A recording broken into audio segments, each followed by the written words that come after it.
What's poppin'? Oh god, what's wrong with me? Hey, what's up, YouTube? Today we're gonna be reacting to I used psychopathy? I can't read it. I used psychopathy to become a millionaire in Total Warhammer 3 by Reggie.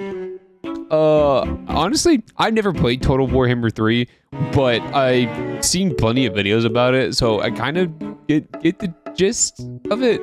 It does seem pretty fun, and you know what? I love Warhammer a lot. Specifically the sci-fi one, and Total Warhammer 3 completely just focuses on the fantasy, which is fine. It doesn't matter to me. But yeah, if you like this video, please do leave a like, comment, and subscribe if you haven't already. And as always, the link to the video will be down in the description below, so please go show Reggie some love. And yeah, let's get into it. Okay, let's go.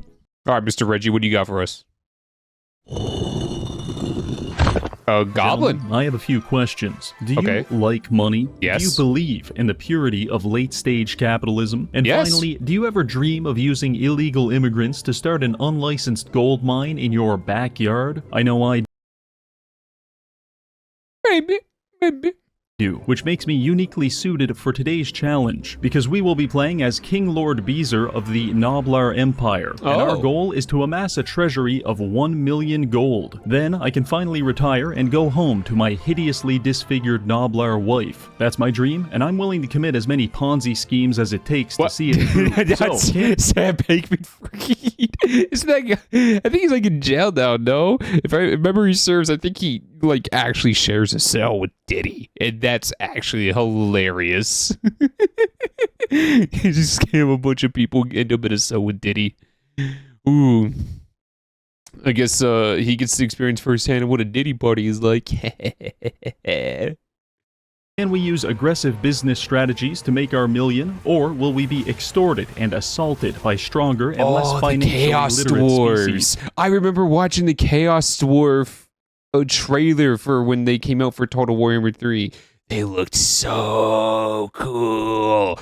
Because I love me some dwarves. And you know what? The Chaos Dwarves, they look so amazing, man. Oh, they're that beast. Hold on, let me see. Where is he? Where is it? Show me. Just show me the goods. Oh, come on.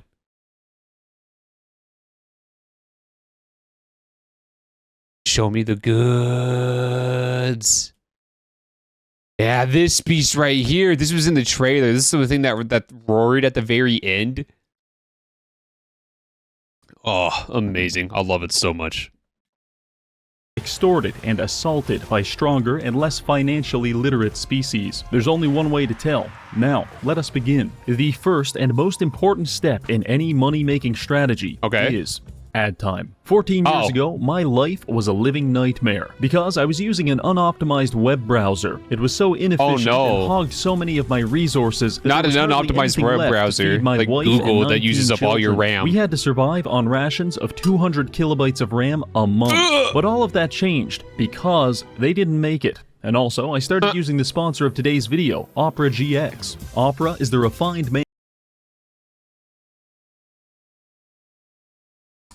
I'm already using that.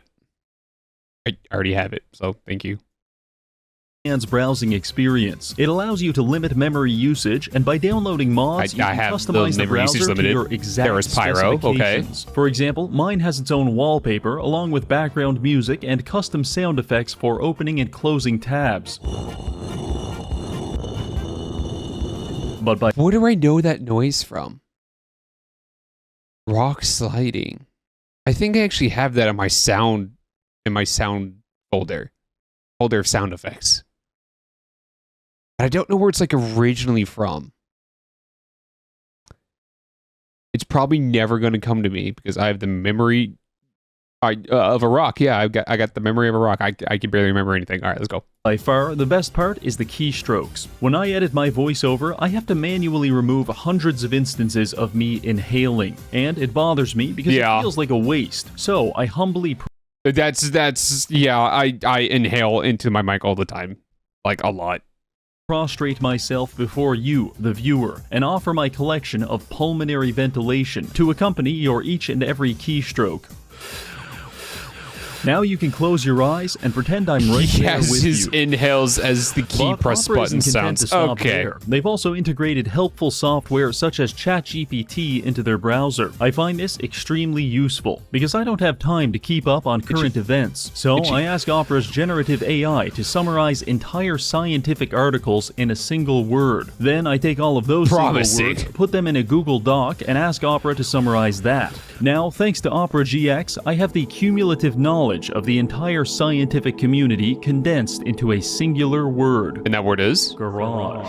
Oh. Truly fascinating. I want to invite you to join my... A garage is useful. You can put a lot of things in there. You can put cars in there. You can store big things in there. You know, if you can't get it to fit through the front door, you can fit a lot of outside things in there. If you just, you know, you need a place to store it and all that other good stuff. Garages are nice. They're very useful. Except for when a snake slithers in there. Because that's what happened yesterday. A snake slithered in the garage, and me and my dad can't find it. And we are not sure if it's still in there. But you know what? The hunt is still going on. If we find it, we're killing it. It's dying. Anyway. My scientific journey by downloading Opera GX today. And don't worry, it has plenty of tools to import your data from other browsers, so your transition will be completely painless. Thank you, Opera GX. Now, I remember when back that to the meme was so big. We start the campaign by killing our closest neighbor before the cinematic zoom even finishes. Yeah, that's If he didn't fair. want this to happen, he shouldn't have had a small amount of pocket change on his person. Anyway, with that out of the way, welcome to that's Noblar fair. Country. Over Sometimes here I is don't our like my capital, neighbors the either. Scrap Towers, an entire city constructed from other factions' discarded junk. Basically, it's a landfill. One man's garbage, another person's good on garbage. And while it's already Yeah, quite girthy, fair. the garbage pile must grow. So I take military action against a near... The garbage pile must grow like my factories in Satisfactory and Factorio. The factories must grow. All right, I'm starting to understand this. nearby homeless shelter. When it comes to random trash, these people are practically millionaires, but they don't want to give it up without a fight, and whatever Oh, the social rats. welfare program they're on is I really like the providing them with Skaven. The chemical Skaven are weapons. cool. In response, I tried stoning Rats. them to death, Rats. but that wasn't working, so I Yeah, the switched rats. to hand grenades, which fortunately got the job done. With the Skaven defeated, we can focus on infrastructural improvements, such as erecting giant piles of gold in all of our settlements. Ooh. However, sensing our disposable income, my grandfather tries to sell me a life insurance policy, and when I decline, he unfriends me on Facebook and tries to kill us. Hey, let's kill him. Let's kill this guy. Let's beat him to Okay. death with hammers. This led to a series of battles across the province. It seems it seems like a bit of a violent approach, you know. He's like, "Hey, I'll give you this money if you form an alliance," and then you say no, and then their immediate response is to go to war with you.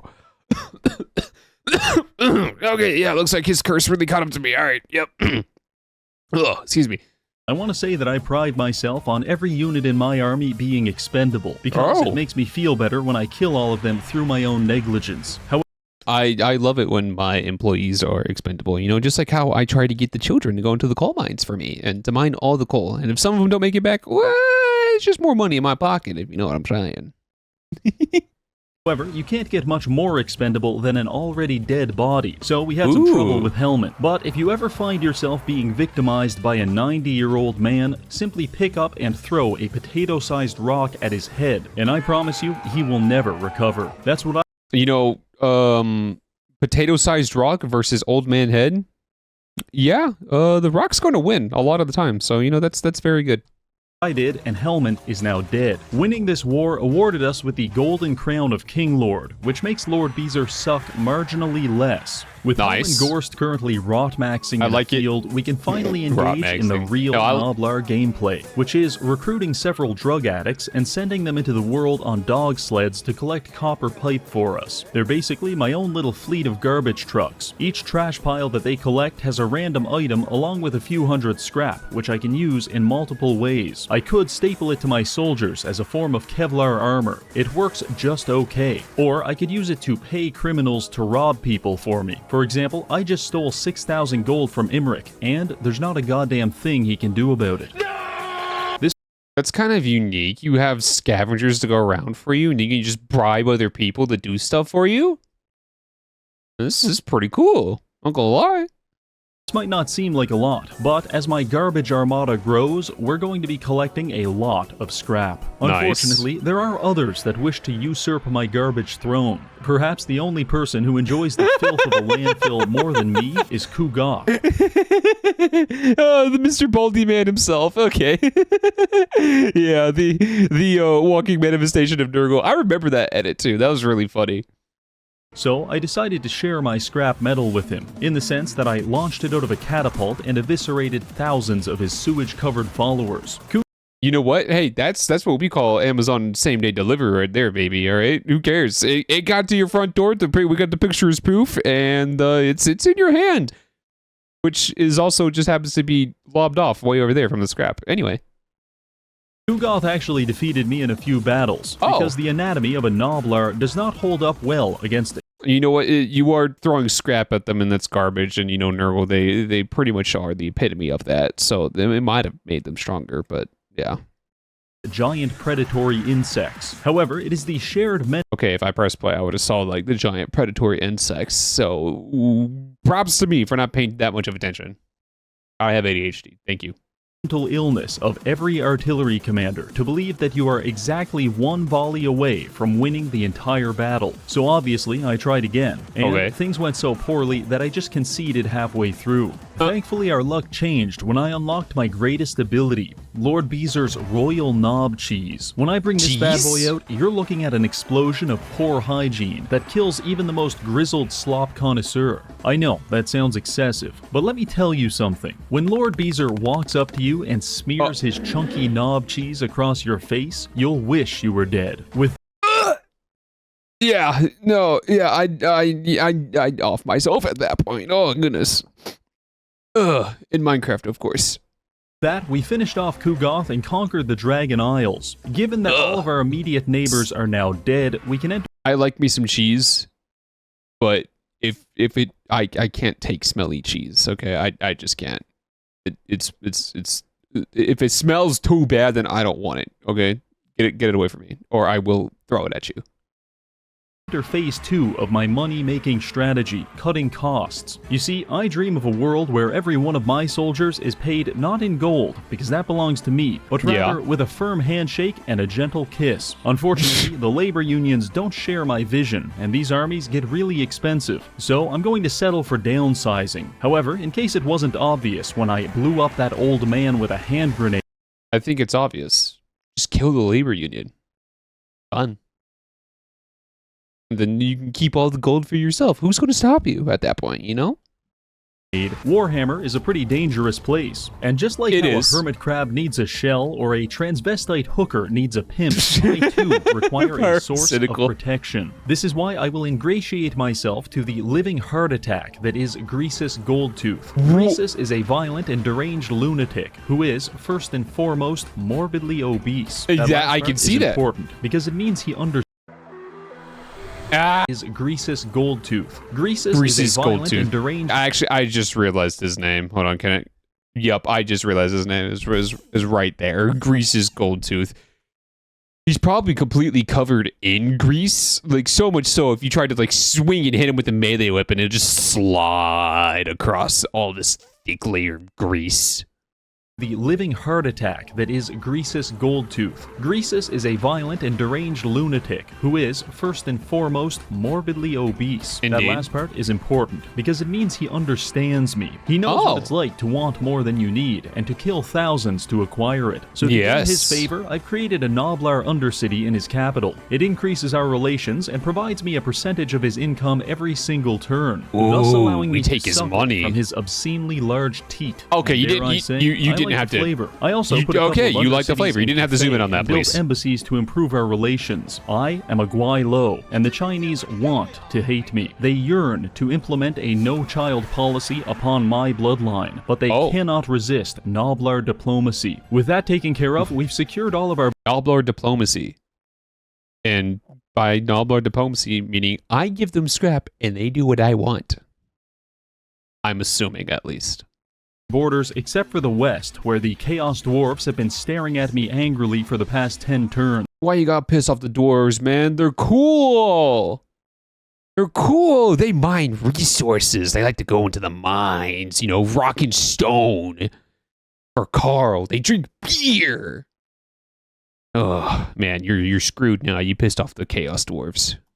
So I decided to break the ice by killing thousands of them at pig barter. This little social faux pas kicked off a pretty massive war between the Chaos Dwarves and my coalition of gluttony, and we spent the next 10 turns in a comedically painful arms race. For example, I unlocked a new hybrid unit called the Rust Bucket. The dwarves shot them to death with rifles. Then I conjured a giant fist out of the sky and pounded my enemies into the dirt. So naturally, they can conjure a giant fist on my entire army. It's hard to get ahead in this world, but eventually the garbage industrial complex it's hard to get ahead in the and we doors, started taking several dwarven cities which I do not want. So I sacked them for thousands of gold and then sold their burnt-out remnants to Greasus for a few thousand more. Well, just make them any more real greasy. estate pipeline is pretty lucrative, and it allowed me to surround myself in a protective layer of obesity. Just as I was selling off my last dwarven properties, all that grease.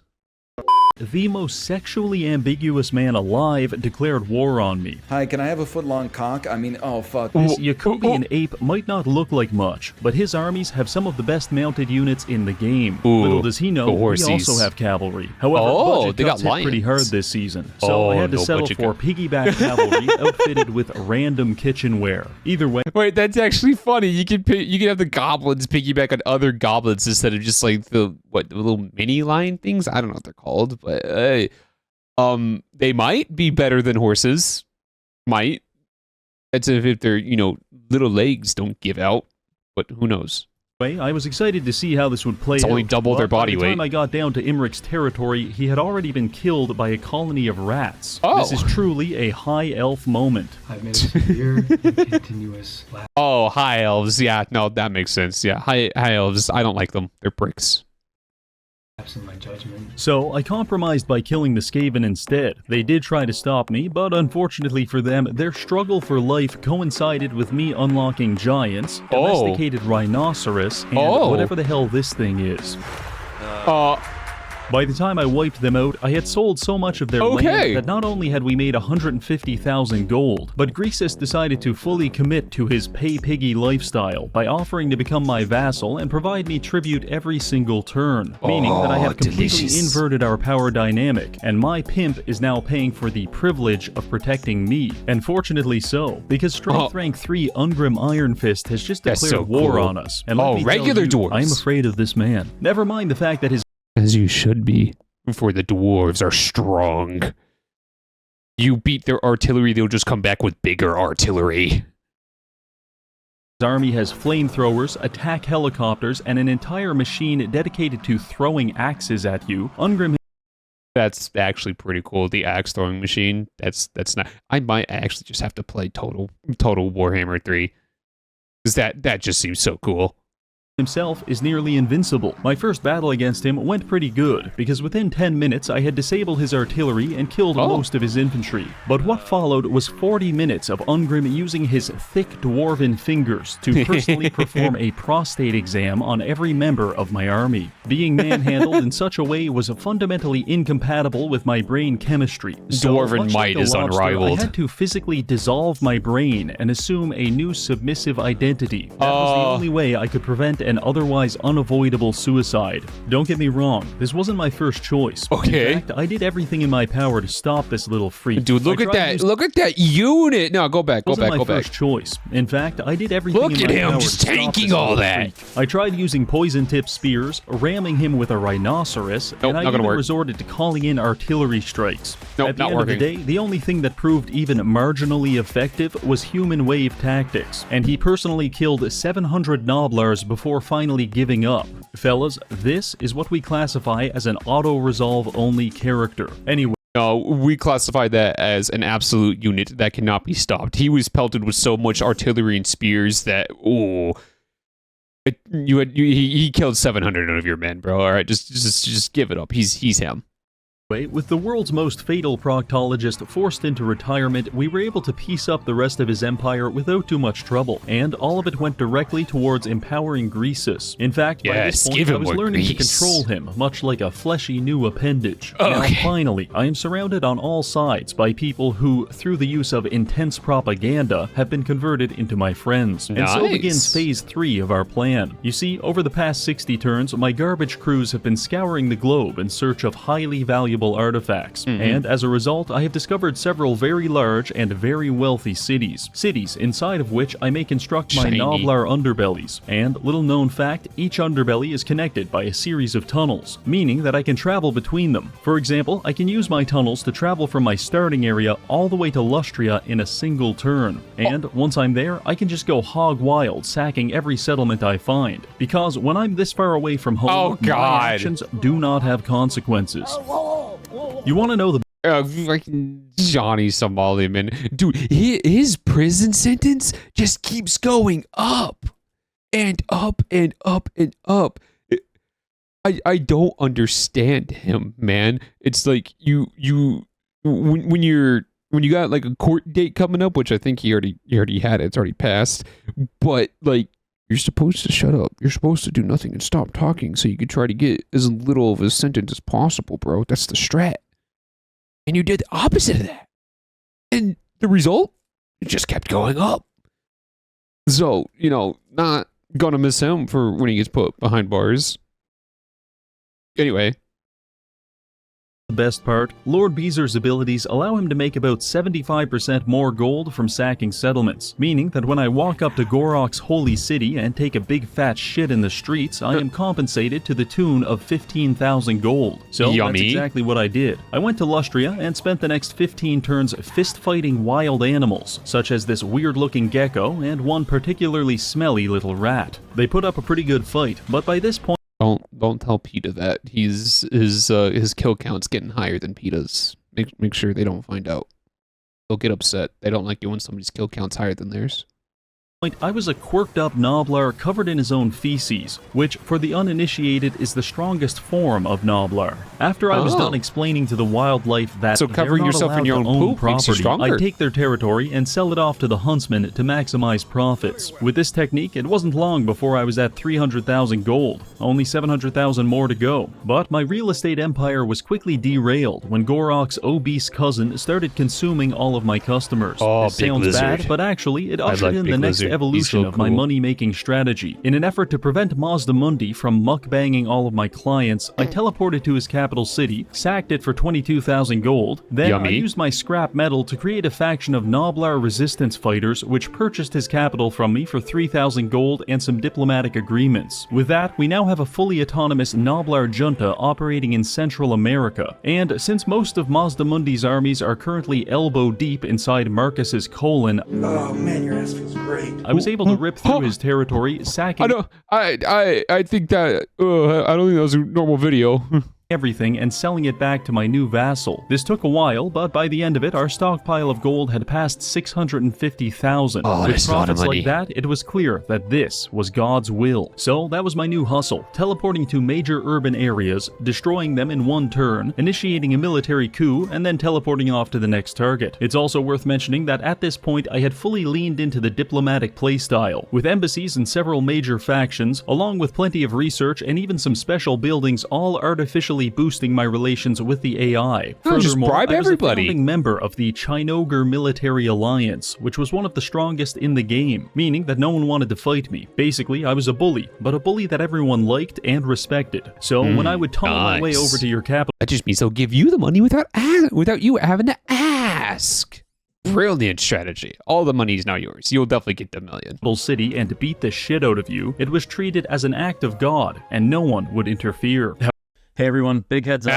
And to beat the shit out of you, it was treated as an act of God, and no one would interfere. However, a consequence of being so popular is that everyone wants to make deals with you, even if they make absolutely no sense. What's that, Yon Bo? You want to pay me 600 gold for military access to my territory 7,000 kilometers away? No problem. Or my It seems like a bit of a walk, you know? And, you know, for how much he's worth, 600 gold seems kind of a bit of a low ball, if you ask me, man. I'd ask for a whole lot more. Well, okay. It's just, you do you, I guess. Personal favorite, when I went to war with Gorok and Zhao Ming joined on my side. Eventually, Gorok paid me for a peace treaty. Then, 5 turns later, Zhao Ming paid me to rejoin the war. Then, Gorok paid me again for peace, and Zhao Ming paid me again for war. This cycle continued for the entire game, despite the fact that neither myself... One wanted peace while the other wanted war, and they just kept giving you money to have either or. That is brilliant. That is beautiful. It's an actual infinite money glitch.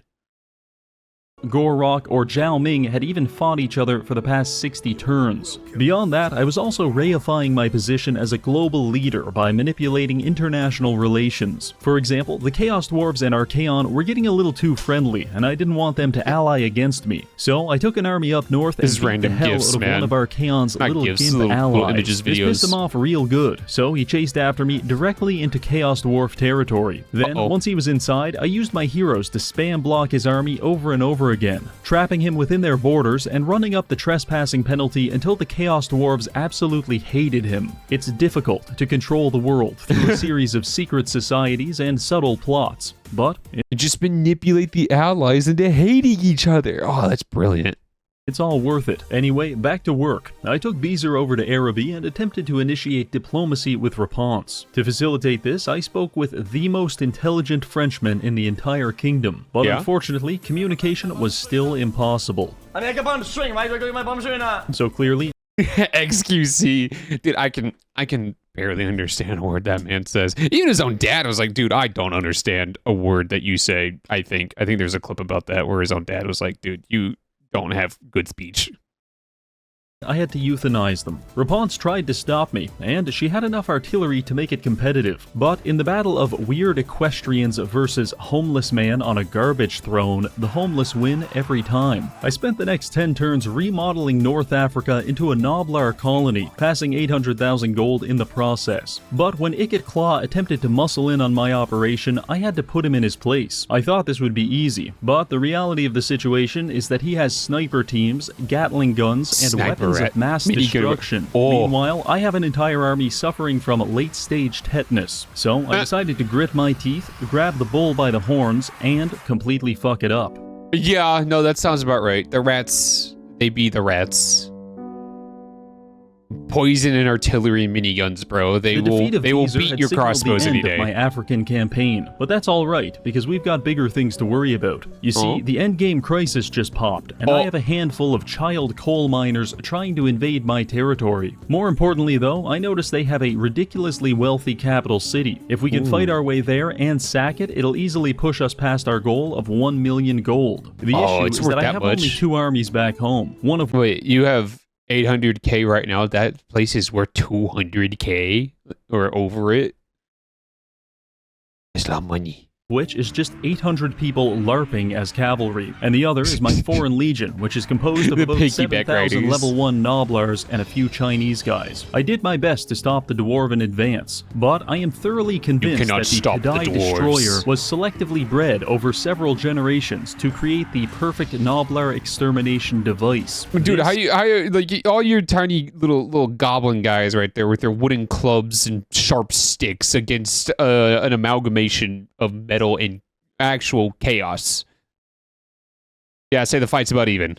Is the plight of my people. So their main general Sistit Vargarl humiliated me in several battles across the region. With each defeat, I grew to hate him more and more. In fact, if I could kill one person in this entire world, it would be myself. But if I could kill 2, it would be myself and then him. Unfortunately, my CBT session was cut short when Lord Beezer became available for recruitment. From here, I built myself 2 new armies, grouped up with Greasus, and set out to retake the Holy Land. Our first battle was at the gates of Zar. Greasus met me on the field with an entire army of British women. What? That was vaguely racist, brother.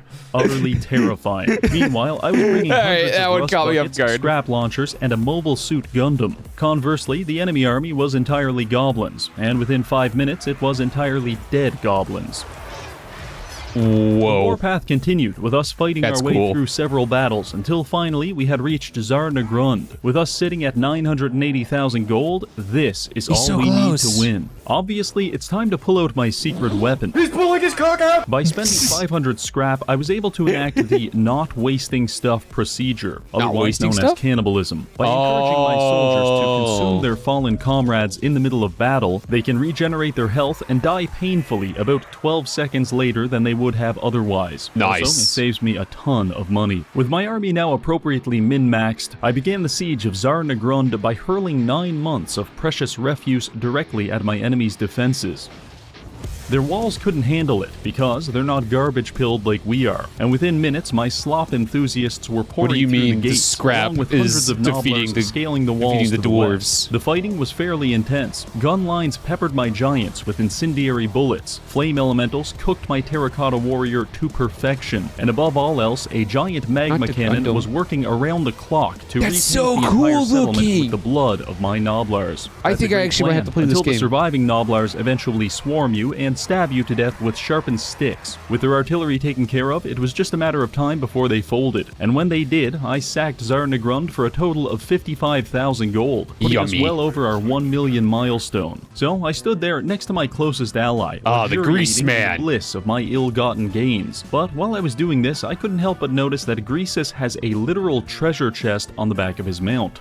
Oh, no, How don't much tell me. gold is in there? Maybe I can just take a little peek. Just a quick. Come on, please. Greases. Please. Greases, please. Let him peek, bro. All right, have it your way. Let's I think do we both Greasy. knew all along that this was how it had to No, end. you're gonna Well, fight that's the going to be it Grease for this Man. video. I want to thank this month's patrons Oh, no, for supporting that's the it. channel, and finally, thank you for watching. Oh, okay, that's it. I thought he was gonna fight the Grease Man. Oh well, you probably didn't want that gold anyway. It was covered in all of his grease, you know, in fat. Yeah. But you know, thanks for watching. Again, hit the like, comment, as well as subscribe. And again, go show Reggie some love. This video link will be in the description. And in all honesty, if you guys want to make any recommendations of what other things I should, you know, watch and react to, just let me know, and I'll take it into consideration. Okay, and yeah, I'll see you guys next time. All right, bye bye.